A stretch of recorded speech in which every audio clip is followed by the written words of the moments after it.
ನಮಸ್ಕಾರ ಸ್ನೇಹಿತರೆ. ನಿನ್ನೆ ನಾವು ಬೃಂದಾವನದ ಮಹಾರಾಸಲೀಲೆಯ ದಿವ್ಯ ದೃಶ್ಯವನ್ನು ನೋಡಿದೆವು. ಆದರೆ ಆ ಸಂಭ್ರಮದ ನಡುವೆಯೇ ಒಂದು ಘಟನೆ ನಡೆಯಿತು. ಸಾವಿರಾರು ರೂಪಗಳಲ್ಲಿ ನರ್ತಿಸುತ್ತಿದ್ದ ಕೃಷ್ಣ ಇದ್ದಕ್ಕಿದ್ದಂತೆ ಅಲ್ಲಿಂದ ಮಾಯವಾಗುತ್ತಾನೆ. ಇಡೀ ಬೃಂದಾವನವೇ ಶೂನ್ಯವಾಯಿತು. ಕೃಷ್ಣ ಏಕೆ ಹೋದ? ರಾಧೆ ಮತ್ತು ಗೋಪಿಕೆಯರು ಮಾಡಿದ ತಪ್ಪೇನು?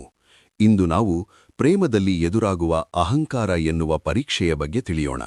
ಮಹಾರಾಸಲೀಲೆಯಲ್ಲಿ ಕೃಷ್ಣನು ಪ್ರತಿಯೊಬ್ಬ ಗೋಪಿಕೆಯ ಜೊತೆಗೂ ತನಗಾಗಿ ಮಾತ್ರ ನರ್ತಿಸುತ್ತಿದ್ದಾನೆ ಎಂದು ಕಂಡಾಗ ಗೋಪಿಕೆಯರ ಮನಸ್ಸಿನಲ್ಲಿ ಅರಿಯದೇ ಒಂದು ಭಾವನೆ ಮೂಡಿತು.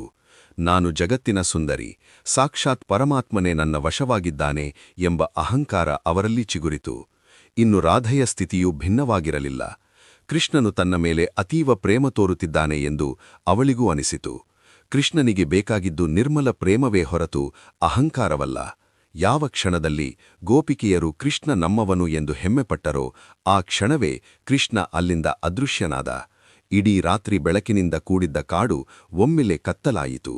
ಕೃಷ್ಣನನ್ನು ಕಳೆದುಕೊಂಡ ಗೋಪಿಕೆಯರು ಮತ್ತು ರಾಧೆ ದಿಕ್ಕಿಟ್ಟು ಹೋದರು. ಅವರು ಕಾಡಿನ ಮರಗಳನ್ನು, ಬಳ್ಳಿಗಳನ್ನು, ಹಕ್ಕಿಗಳನ್ನು ಕೇಳತೊಡಗಿದರು. ನಮ್ಮ ಶ್ಯಾಮ ಎಲ್ಲಿದ್ದಾನೆ? ನಮ್ಮನ್ನು ಬಿಟ್ಟು ಎಲ್ಲಿಗೆ ಹೋದ ಎಂದು ಅಳುತ್ತಾ ಹುಡುಕತೊಡಗಿದರು. ರಾಧೆ ಕೃಷ್ಣನನ್ನು ಹುಡುಕುತ್ತಾ ಹೋಗುವಾಗ ಅವಳಿಗೆ ಕೃಷ್ಣನ ಹೆಜ್ಜೆ ಗುರುತುಗಳು ಸಿಗುತ್ತವೆ. ಆದರೆ ಆ ಹೆಜ್ಜೆಗಳ ಪಕ್ಕದಲ್ಲಿ ಇನ್ನೊಬ್ಬರ ಹೆಜ್ಜೆ ಇರುವುದಿಲ್ಲ. ಅಂದರೆ ಕೃಷ್ಣ ಎಲ್ಲೂ ಹೋಗಿಲ್ಲ. ಅವನು ನಮ್ಮ ಹೃದಯದ ಒಳಗೇ ಇದ್ದಾನೆ, ಆದರೆ ಅಹಂಕಾರದ ಮರೆಯಲ್ಲಿದ್ದಾನೆ ಎಂದು ಅವಳಿಗೆ ಅರಿವಾಗುತ್ತದೆ. ರಾಧೆ ತನ್ನ ತಪ್ಪು ತಿಳಿದು ಕಣ್ಣೀರು ಹಾಕಿದಾಗ ಅವಳ ಮನಸ್ಸು ಮತ್ತೆ ನಿರ್ಮಲವಾಗುತ್ತದೆ. ಪ್ರೇಮ ಎಂದರೆ ಅಧಿಕಾರ ಚಲಾಯಿಸುವುದಲ್ಲ, ತನ್ನನ್ನು ತಾನು ಕಳೆದುಕೊಳ್ಳುವುದು ಎಂದು ಅವಳು ಅರಿತ ಕ್ಷಣದಲ್ಲಿ ಕೃಷ್ಣ ಮತ್ತೆ ಪ್ರತ್ಯಕ್ಷನಾಗುತ್ತಾನೆ. ಸ್ನೇಹಿತರೆ, ಕೃಷ್ಣ ಮಾಯವಾಗಿದ್ದು ಅವರನ್ನು ಶಿಕ್ಷಿಸಲು ಅಲ್ಲ, ಬದಲಿಗೆ ಅವರ ಪ್ರೇಮವನ್ನು ಮತ್ತಷ್ಟು ಪವಿತ್ರಗೊಳಿಸಲು.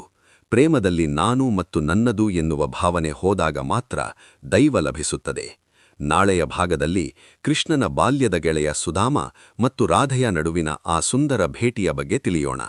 ಈ ವಿಡಿಯೋ ನಿಮಗೆ ಇಷ್ಟವಾಗಿದ್ದರೆ ಕಮೆಂಟ್ನಲ್ಲಿ ಜೈ ಶ್ರೀ ಕೃಷ್ಣ ಎಂದು ಬರೆಯಿರಿ. ಧನ್ಯವಾದಗಳು.